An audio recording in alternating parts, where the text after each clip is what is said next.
Hey, what's going on, everybody? Welcome to Aged Out Reacts with the two hosts of the Aged Out podcast, Mike Fantini, and Evan Worrell. as you can see in today's video title, we're hanging out with an all-time great of the activity at this point, Mr. Rudy Garcia. What's up, man? How you been? Good guys, how you guys doing? Can't complain. Was Doing teaching band well. in the Yeah, cold like an hour ago.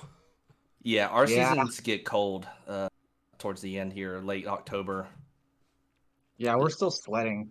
I'm like just this last Saturday rehearsal with one of the high schools I work with. It was like, it's like 95 outside. Let's just stay inside. We're Yeah. actually in the sweet spot right now where rehearsals are hovering like right at 70 degrees the whole time. But then That's late nice. October, it'll get like 40, 30. So Yep, it'll get Yeah. cold. pretty much. But No way. yeah, The No hands really way. want to move then. Yeah. Oh, that's the worst, man. Trying to play in the cold is drumming in the terrible. cold's terrible. I've got some stories Mm-mm. from college band that 5 a.m, freezing cold in Eastern Kentucky. No, thank you. But Just Yeah. random. I know one kid in college would put his drumsticks in the microwave and heat them up before rehearsals. I don't know if that worked at all, but I just now remembered that he It's would do that. interesting.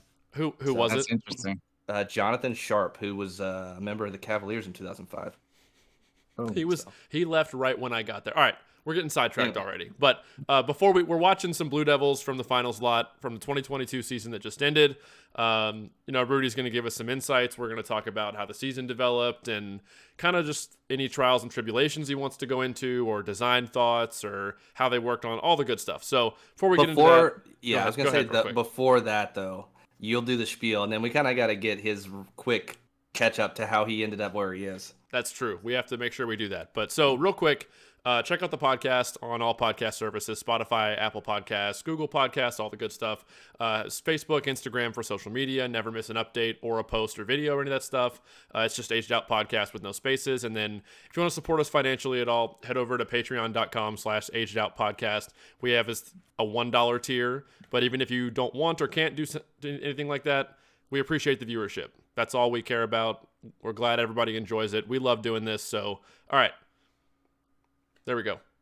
All right, yeah. So you are or have been currently teaching at the Blue Devils for a while. Do us a quick catch up. I know before you had a funny story about just how you got into band, not by your own yeah. will. Yeah. So I did concert band sixth grade. It was my first kind of, introduction to music. Um, and then did concert band seventh and eighth grade. And right around the eighth grade, like the high school that I was eventually going to go to, or our marching bands showed up and did a little like show and tell. I'm like, hey, come join this, when you come to school here. And I was like, no, like I didn't. I was like, I don't want to do that. And so I didn't go to band camp that summer. A bunch of all my friends that were in band did, and so they were all in the drum line. And then when I showed up, or I got my schedule for the first week of school, my mom had enrolled me in marching band. I was like, I don't want to do that. I'm like, I don't want to wear those uniforms and parade around. I was like, I'm just not into that at all. But she said stick with it for a week and we'll see how it goes. And then I ended up playing bottom bass my freshman year, and then went on to quads my sophomore year. And that was right around when I saw the Blue Devils or heard of drum corps for the first time. Like the drum instructor had one of the DCI Finals like CDs. And I was like listening to it. I'm like, whoa, who's that? And he's like, that's Blue Devils. They're like right down the street, an hour away. And then it just so happens a quad hole opened up for that summer. And so I went, did a quick little audition, and I ended up making it. And that was also when I got to see my first live drum corps, which was the '95 Blue Devils. So I got to see, Roger Carter, his age out year. Got to see Sean Vega, play. Of course, I idolized him because he was a, an awesome quad drummer. Did the following year in the B Corps. That was when Vega aged out, or no, no, he had another year. And then I made the Blue Devils in '97, my senior year in high school, and I actually got to march next to Vega, Nice. which That's was Was cool. like that the awesome. But Night in Tunisia show? yeah, Okay. Casablanca, yeah. Okay. Yeah. Yeah. So getting to march with him, and then, of course, like, we hit it off. We're like, really good friends. But he was awesome to march with, but also terrifying I could because, imagine like, I mean, as a that senior in high entire school. quad, yeah, like that whole quad line was 22 years old. Like there was another guy named Pete Friedoff who split center with Vega. He was like a 5 year vet of Vanguard, the previous like 5 summers, playing quads. And then the other guy, Chris Burrows, on the other end, he had marched Blue Devils. Like he did Blue Knights for 2 years, and then Blue Devils like the two previous summers. And So they were all like seasoned vets, and I had no clue what I was doing. And so Vega was pretty hard on me. Like I couldn't do anything wrong. Like, or actually, come to say, I couldn't do anything right. Like every rep, he was just like, "Nope, you 2 steps off this," and like he just rode me like the entire summer. But then he taught my remaining 4 years, and we're still like great friends to this day. You know, like got to get taught by Roger, and of course Skojo. You know, like just having that whole team through my drum corps career was awesome. And then after I aged out, quick story about Tom Onk, my age out year, I was in. This is back when the Indiana show was a regional. So it was at the RCA Right. Dome, which is no longer there. Rip. And we went on. It was like a random draw, so we went on like super early. And so I was just in the tunnel because they were doing full core retreat, just kind of hanging out, watching the last couple cores, and this guy walks up and he's like, "Hey man, how you doing? Like great summer. Like you guys are your quad line's great. Like you guys are, you know, you've been there for a little while." And I'm like, "Yeah." He's like, "You aging out?" I'm like, "Yeah." And he said, like, "What are you doing next summer? We'd love to bring you out and teach." And I was like, "Teach?" And he was like, "Oh, I'm Tom Onks with the cadets." And I was like, "Holy shit!" Like I'm a huge fan. Like I love I loved like everything when my career. Like I loved the old Tom Onks stuff, like the early cadet days. And so I was just like, whoa, blown away. But their quad tech at the time, John Burbank, was going to be studying abroad the following summer, which is why he approached me. But then he ended up staying. So that's when I got kind of passed on. Crossmen were still affiliated with YEA. And so they were looking for a quad tech. And so Lee Bettis contacted me. So I taught with Lee Bettis, JJ Pipitone, Frank Chappell out of Texas, and Al Dunn. They were kind of like the team. You know, they were at Glassman for a while, and like Crossman, and I learned a lot teaching with those guys. Like especially with Lee and Frank, like they really taught me how to teach. Like you know, I didn't really have a clue. You know, like really at that time, you think you do when you're that young, but you know, there's a lot of little things to learn, and so I learned a lot from Bettis working with him. We were there for 3 years at Crossman, and then I ended up doing Glassman for a year with Chris Heston and Eric Ward. And then what's funny is I was in '06 and I wasn't planning on going back to Glassman. And I had actually like become good friends with Paul Rennick. We had done some BD entertainment things together around that time because that's kind of when that started. And like Lee Bettis ended up hiring me at Crown when he got the captain position, but he told me during the summer, he was like, "Yeah, man, Rennick wanted to hire you." And I was like, "What?" And he was like, "I guess they were at some DCI meeting like after tour. Like this is probably in like October after the summer of '06." And I guess Rennick was like, "Oh, so yeah, Rudy, that guy, like that, you know, he's great. Like I think I want to hire him at Phantom for for next summer in '07." And he was like, "Oh no, he's already with me at Crown." And he didn't even have the job at Crown yet. Like he had not. Like, they hadn't even offered it to him yet. And I was like, "Are you kidding me?" And he goes, "You wouldn't have gone if it was between me or him." I was like, "I wanted the choice." Like, like Let me you know. So, but choose. yeah. Yeah. So it was with Yeah. Bettis Crown '07, '08. I was also there with like Zach Schlicker, James Sparling. Was there. Um, but yeah, that was a great. I had a lot of fun teaching at Crown with that team. Like those were some really good years for the core. Like '07, '08 is when they really started to kind of be contenders. Yeah, So that was a lot of fun. Dean And actually, then Dean actually just took when I was texting him before this, told me that his '08 summer at Crown was probably his most enjoyable summer, like with the people, like the members and like all the tech staff, just because everyone was so mm, close. And he was like, no one rotated. Like we had 3 tech staff. It was like Rudy, James, and yeah, Zach, and it was on Wow. all summer, yeah, and so we all got really close. And yeah, he said it was just a lot of fun. I remember you guys yeah. came up with that whole legendary passing of the Met spiel that just Oh my God. escalated on and on and on. Yeah, that literally started with me just going like, okay, like ending percussion ensemble and then getting ready to go up to the box. And so I'd go borrow the Met from the pit section leader. And so it would kind of always started as me just walking up and bowing and he'd bow. And then by the time it was finals day, it was like the entire core was involved. Like That's and like awesome. the pit had music, the horn line would like set up these files and they would sing. It was like this There whole was like thing. there's a video of it on YouTube actually. It's like somebody's like Yeah, unsheathing it from like a sword, and it's just like, ding, yeah, and somebody in the pits like yeah, doing glissandos. It's pretty funny. yeah, yeah. That was finals day. Oh wait, yeah, That's really cool. yeah. Little Uh, stuff that was a like that lot of is fun. like one of the best parts about drum corps. Things like that develop over a summer. It's just Mhm. so cool and Yeah, I mean, organic and just especially at that level, you're so competitive and everything is just so, like, serious. so just to kind of like not take it seriously for a second is good. Yeah, for You know, sure. it's good for morale. But yeah, and then by that point, I had really started doing a lot more with BD Entertainment and was kind of like more involved with the organization.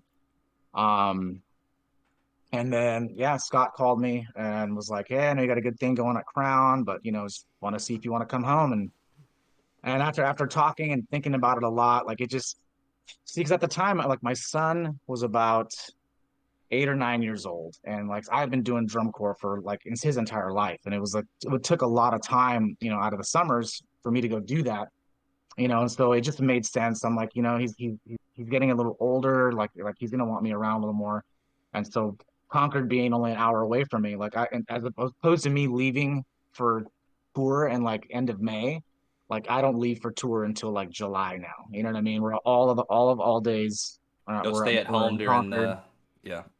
Yeah, so I could still go home every night, even though last year was different. We were in Wyoming, which I think is kind of going to be the norm now. Like, I don't think we're going to be doing all days in Really? Cali. No more Mars. Yeah. No, I mean, Mars is just a mess. Like, it's just like over the years, like the soil's really deteriorated. There's a lot of like potholes that have been happening Mm, out there. But just this California in general, because of like the way COVID things are now, like it's just really expensive to get a facility. And Right. then plus it puts a lot of added expense on our members, because the members, when they move in for all days, like they have to get apartments. They have to get supply their own food, like that. Like it's a lot of added expense. So doing this is much cheaper for them if we can just go somewhere out of state, stay in a university. um Yeah, I remember some of yeah those so, guys telling me like, yeah, we got an apartment lease for like 30 days, which yeah. is already unheard of, and there's like 15 of us staying in like one apartment or something. Hmm. Oh yeah. So yeah, so ooh, so so agreed to teach in '09, and yeah, I've been here ever since. So Wow. Lots cool, of lots cool. of success, lots of really phenomenal ensembles.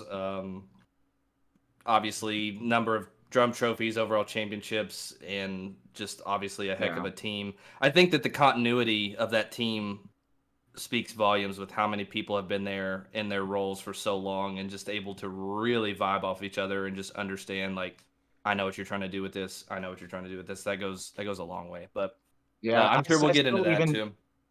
even to this day, I still trip about just the staff that I'm working with. I'm like, you guys taught me when I was here. You know what I mean? Like Scott Chandler, Dave Glides, Scott Johnson, Jay Murphy, Todd Ryan, like the list goes on. Like all those people were there when I was there, and it's just awesome to work alongside all of them. Absolutely. Yep. Well, this summer was obviously another very I would say competitively, obviously very successful, but Yep. probably also presented its own challenges and stuff too. So we have this video pulled up, so we'll kind of go through it. And I know that you probably have some interesting tidbits to throw in just about why choices were made or things that were done. Um, some insight into this summer and the choices that you made as far as like staffing or the kids that you brought in and the kids that you selected to be in the core and stuff. So yeah, I'm interested to hear pick your brain. Yeah. Yep. Because I think I actually Okay. told you this when we talked on the phone to like schedule this kind of thing. I was like, you guys had to be probably the most improved battery from the beginning of tour to the end. Yeah. And usually, like, because you and I talked a little bit about you all do things kind of differently than other cores in spring training. There's way less of a focus on music and cleaning and stuff. It's more about design the show, get the visual stuff as right as possible, like produce it as much as possible. And then, so BD always has a very good like arc of progression musically throughout the summer. But this year, you guys impressed the hell out of me, and I know a lot of other people I've talked to. Like, They impressed the hell out of us too. Like it was so. I mean, with this battery, obviously, we've never had like an all rookie battery. And even when you Scott say said all of rookie, his you mean Blue Devils rookie, though, right? Blue Devils Okay. rookies. Yep. Yeah, Yeah. Well, we people. even had like two or three guys, or at least two that I know of, that never marched even open class. Like one of Yeah, one of the quads had only done college marching band. That's all he had done. Wow. And then one of our snares, the last drum corps he marched was the Blue Devils C corps. Like he's probably the only person this. Well, I don't know. We were debating this. That's gone from C corps directly to A corps. And he was trying to hold on to that title. He was like, "I'm the only one. I'm the only one." I'm like, "Well, technically, when we did the Ink show, the little girl that came out of the book, she was from C corps." I'm like, so she kind of beat you out, like Yeah, I think over the course of the summer, a lot of people made the comments like, "Oh, they're so young," which is not necessarily true. But I think that what people were meaning by that, it was so unfamiliar. Because a lot of times when you look at like a BD drumline, you look across the board and you see a plethora of people who are like, "Oh, this guy marched this last year. This guy marched RCC this year. I've seen this guy's face before." Like it was a lot more recognizable people who had been in the activity for like 2, 3, 4 years. But this year it Yeah. just felt like it was a cast of unsung heroes almost. Yeah, we were. I mean, we were like at first, at the very first auditions, just seeing how green everybody was. Like it was. I mean, I'm not gonna lie. Like it was kind of worrisome. Like it was just like, okay. I mean, do we need to like, like really like recruit? Like, because we don't do that too much. Like we've never really had to like go, okay, I'm calling people. Like, hey, you want to come out? Like, hey, like emailing things. And so we kind of had to do that a little more this year. But just how green they were was concerning, especially early on. But this group, like the battery especially, but really like the whole core, like they were a true testament to like what every single camp we had that season was. Like every camp we went into it and it was like, oh my God, we have a ton of stuff to do. Like it was like this opener is crazy hard. And it's like we have so much to do. But every camp on every Sunday evening, it was like, oh, okay, I think we're gonna be okay. Yeah. Like they always improved. Like they always like went after it. In the first week of going into move-ins with this group, like talking with Scott, it was like we really have to instill what it means to be a Blue Devil, like how they're going to carry themselves, what's expected of them. So all through move-ins, it was really just kind of explaining the process. Like we talked to the group like after every rehearsal and just said, okay, like how you guys feeling? Like checking in with them, just so you know, like here's what to expect this next week, or here's what's going to be expected of you. Like constantly, giving them the information so that because it helps when you're a member and okay, I'm doing this. And there was a little bit of pushback because again, how we designed the show and everything, like how organic it is. Like there's afternoon blocks where the drumline is just sitting down for 2 hours waiting for them to finish a mellophone baritone thing or whatever. And so some of the vets, or not vets, but some of the members that had some experience, like we had some members at March Boston or Crown the previous years, or Blue Stars, they were like, like they were worried. They thought that we were getting worse and like, no, like can we track, or when are we going to do this? And it's like, guys, just trust us. Like Trust The us. just process. trust us. Yeah, just trust us. And that was the thing about them. Like they were sweethearts because they really didn't want to like disappoint us, or they really didn't want to be the drum line that was not up to the Blue Devil standard. Like they didn't want to be the ones to be letting any of us down as a staff or alumni or whatever. And so they really went after it, and they worked and it obviously it paid off for sure. So Yeah. that way, and Scott still says, he says this is the most improvement he's ever seen a Blue Devil drumline, let alone, and drumline, but in all of his years teaching Blue Devils Vanguard, like he just said that it's the most improved he's ever seen them get. Yeah, So I crazy. mean, I would agree. So, well, we'll get into this, and then I think we'll break down some of these like more specific sections. You can tell us maybe what changed or evolved over the course of the summer, the thought process behind some of it, and yeah.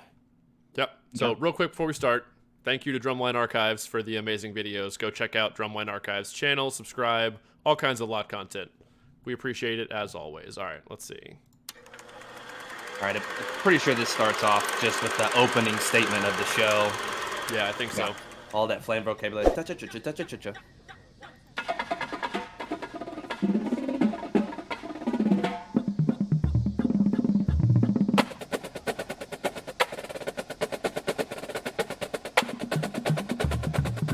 love that sticking. I just love all the flams. Groups don't play enough flams these days. Yeah. People are scared of them now. Yeah, and one thing we always noted early on was just even when things weren't quite lining up from a clarity standpoint, the approach was for sure in there, as far as aggressiveness and like not being afraid to tick, because even it's so not to was it. relate these kids to high school kids, but that's what I try to tell my high school kids, like, I can't clean you if you're just trying not to mess up. Yep. Yeah, and that's the like, especially the way that Dave Glide writes. Like, there's always like so many extremes. Like, it'll be huge and then low, and like, velocity changes.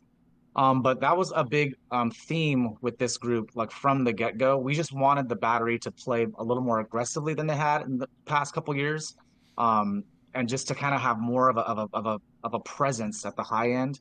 And so having this moment, the way it was designed, like it was great. And by the end, they were just really performing the heck out of it when they hit the split flam taps and then into the big high sticking. So that was a really, really cool moment. Probably one of my favorite moments of the show, was that opening drum thing. It's Yep. really, really fun to listen to. Yeah, that was the biggest thing that always stood out to me. Even when it was dirty, like Evan said, I couldn't have said it better myself. Even if it was dirty, they were going 120%. So that way, when it did clean up, they were used to going after it 120%. So it just took it to that whole next level. So I backed up here because there's a roll that was really good, and we were talking over it, and I want to hear it again.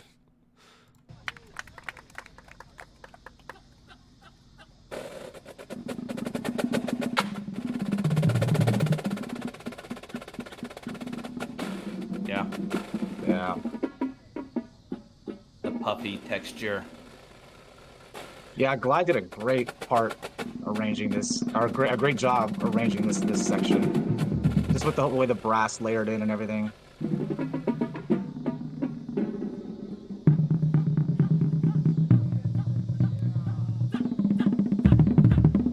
Yeah, bass.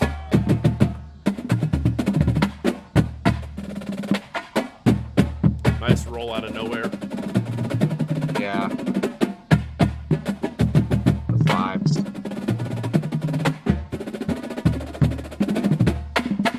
You guys had that crazy triplet rolls exercise, that all those cold attacks. Yeah, that's something that I've always kind of done with the battery, but this last year I was like, we're doing it in the lot. Like, yeah. But We're yeah, going for it. that whole section, all that soft stuff after the feature, all the way through this next thing, like that was a huge project upstairs, for the brass and percussion. Just because, like, well, for the battery, all those like changing roll figures, like it was, and the tempo is not like fast. It's not like, okay, push it. It was just keeping it consistent at the, I don't remember what it was. I think it was 165 in the beginning, and then this is like 132, I think is what it was. And then it excels, but just getting that whole thing lined up upstairs was always a huge detailing project that we were doing. And I know Dave, I guess, writes holistically for the musical package, but then does that like eventually filter down for some of these moments to like Scott or you or other people? Yeah. So Glide, he writes kind of like, he arranges the brass also. So it's like brass and all the drum stuff, besides the front ensemble. And then when there's like featured moments or certain little lick things, that's when it, like, he'll pass it down to Scott. Or if there's like a quad things, Scott will be like, hey, what do you think about this? But yeah, so Scott does a lot of the feature moments. That's how I basically always understood Yeah, it, but that's what I assumed Mm. happened. Yeah. Yeah. All right, right. let's keep going. Yeah.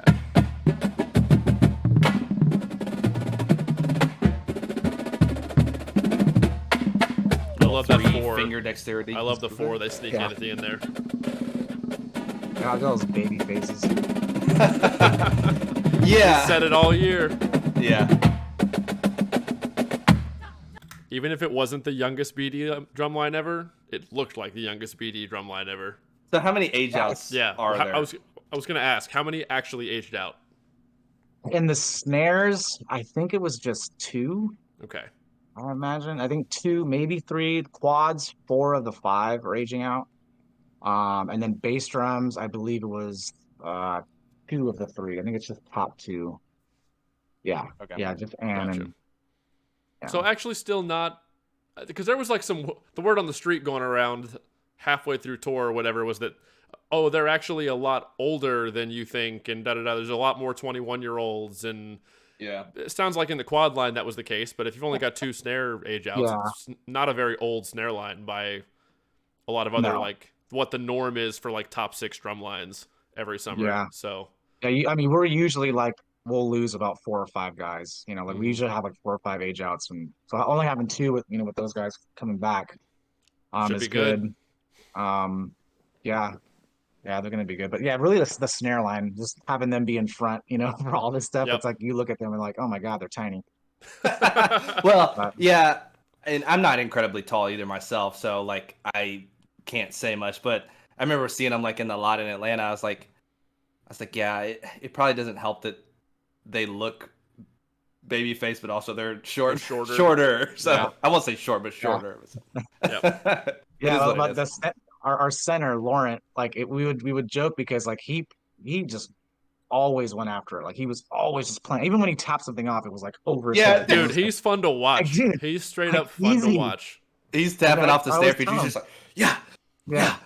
I'm like, you don't have to do that. And then like he just, He's like, I want to. I'm I'm doing it. like, okay, I guess you have to. But we would laugh because there'd be some phrases, especially in the mornings, people still waking up, we're like Yep. tracking things, and Scott and myself would laugh, or Brandon, because we look at the snare line and we're like, how the hell is he out overplaying you guys when he's shorter? Like he's playing higher than you guys on these moments, and he's shorter. Like, Oh my gosh. He just goes after wow, it. bless their hearts.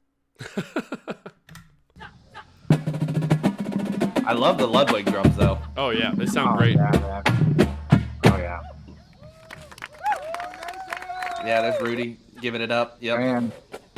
The tank top.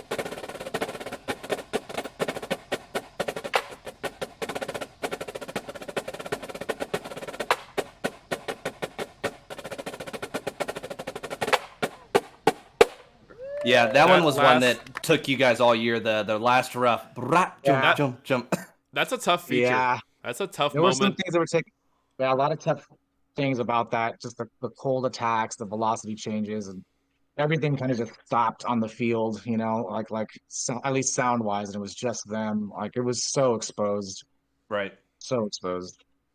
I remember Jeff talking about it, and of course there were a couple moments too. He wanted to just like run out there. He's like, I wanted to run out there, but Just couldn't I do it. remember He's the that rules. type of guy too. He's that type of guy. I love Jeff, man. Actually, I taught him one year. I think he was at Crossman when I was there. Yeah, he did march Oh, Crossman 04 maybe before he went to Madison. Yep, that Maybe. I sounds think I right. remember that being the case. Before. Yeah. I think he marched Yeah. Madison 05, 06, and then Blue Coat 7. Anyway, Yeah, he's a great dude, man. Like he's definitely one of my favorite judges.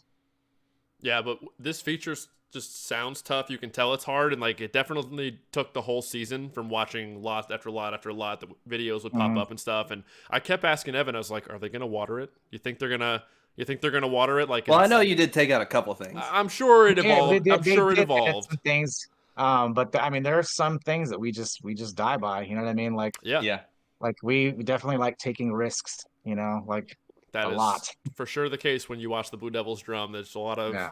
Well, I think that's kind of the Blue Devils MO as a core. Yeah. And I know talking with people that have marched there, like Ryan Ellis Yeah. and just Dean and stuff, they're like, the staff really instills in the members. It's like, we're gonna give you the product, so then eventually it's pretty much gonna be up to you. Like you're You gonna will have the you're gonna have to vehicle. execute. You will have the But it vehicle was- if you execute. I think there were too many moments this year, but we've definitely had stuff where I'm like, we're gonna be cleaning this like every day. like in 2012 when we had the big Excel roll, people were pulling out, like I told them, I'm like, we're gonna be cleaning this through finals, guys. I was like, but if we can get this, like if we can nail this, like we're gonna be all right. Like Yep. Yeah. so yeah, For there sure. are some things that we were just like, okay, well, no, we're to the death with this. We're gonna fight it to the end. The classic So. BD to every year, the metric switch where the quads Yeah. always start fast and then slow down and it like meets in the middles and the snares like switch.